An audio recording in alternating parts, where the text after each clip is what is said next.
کیا کمال کے جملے ہیں کہ اگر زبان کو بری باتوں سے روک نہیں سکتے تو پھر اللہ کو حاجت نہیں اللہ پیاسا رہنے کی۔ اللہ یعنی ہم بعض اوقات تو کچھ لوگ ایسا لگتا ہے احسان کر رہے ہیں بھوکا پیاسا رہ کر، اللہ کو ہمارے روزوں کی حاجت نہیں، ہمیں حاجت ہے اللہ کو راضی کرنے کی، ہمیں اللہ کی رضا چاہیے۔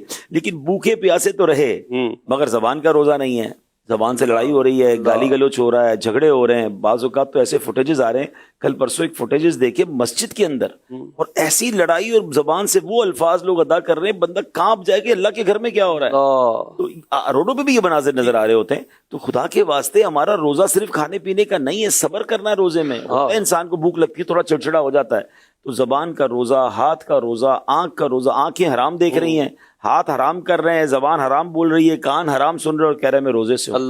اللہ کو ایسے روزے کی حاجت نہیں ہے۔ تو اللہ کرے کہ اس مہینے میں دیکھیں محسن بھائی، دنیا میں نا ایک بڑی خوبصورت ایک روٹین بیان کی جاتی ہے کہ آپ نے زندگی میں اگر کوئی چیز اپنانی ہے نا، کوئی روٹین اپنانی ہے، اس کے پہلے 20 دن مشکل ہوتے ہیں۔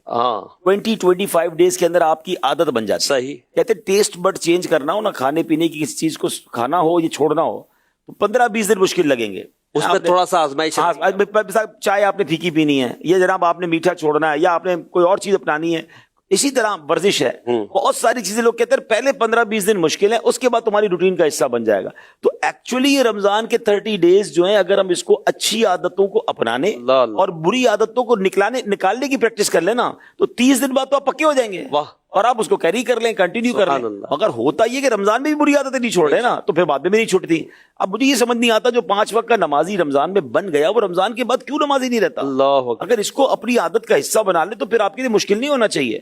تو اللہ کرے کہ اس رمضان میں ہم بری عادتوں کو اپنے اندر سے نکالیں، اچھی عادتوں کو داخل کریں، اور رمضان کے بعد بھی اس کو کیری آن۔ یہ جو آپ نے بات کی، اس میں شاید یہ عنصر تو نہیں ہے کہ جیسے رمضان آیا تو ایک ایونٹ ہے اور ٹھیک ہے اس میں سب کر رہے ہیں، تو میں بھی روزہ رکھ رہا ہوں تو روزے کی وجہ سے نماز بھی پڑھ رہا ہوں، تو چلو تراویح بھی پڑھ رہا ہوں۔ اب جیسے عید کا چاند نظر آیا ہے تو وہ بھائی ٹھیک ہے، اب وہ ایونٹ چلا گیا۔ بعضوں کا تو ایونٹ سیلیبریٹ کر رہے ہوتے ہیں، ایونٹ چلا گیا، ایمان تو نہیں گیا۔ اللہ اکبر۔ مسجدیں جو ہیں وہ ہو سکتا ہے مسجد کی اگر آواز زبان ہوتی نا تو مسجد عید والے دن یہ کہتی کہ رمضان تو چلا گیا، مسلمان کا حال۔ اللہ سوچ رہا مسجدوں کا کیا حال ہوتا ہے، کیا ایسا سناٹا ہو جاتا ہے۔ اللہ اکبر۔ اگر اس کو اس انداز سے دیکھا جائے، اگر میں نوجوانوں کی زبان میں بات کروں تو دنیا میں نیٹ پریکٹس کروائی جاتی ہے بڑے مقابلے کی، ہے کہ بھائی پہلے پریکٹس کر لو پھر بڑا مقابلہ ہوگا۔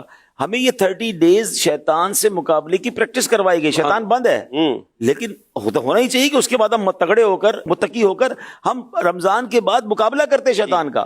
مگر ادھر تو پہلی بال پہ آؤٹ ہو جاتے ہیں، چاند نظر آیا مسجد خالی، ایسا برا حال ہوتا ہے۔ لیکن اس بار برائے کرم اس بار ایسی اپنے اندر اسپرچولی روحانی طاقت پیدا کریں کہ بے شک رمضان چلا جائے، شیطان آ جائے، ہم شیطان کو گویا یہ جواب دیں، اے شیطان تجھے آنا ہے تو آ جا، ہم تیرے نہیں، ہم اللہ کے بندے۔ سبحان اللہ، سبحان اللہ۔ اور رحمان کے بندے انشاءاللہ ساری زندگی رحمان کی عبادت میں گزاریں گے انشاءاللہ عز و جل۔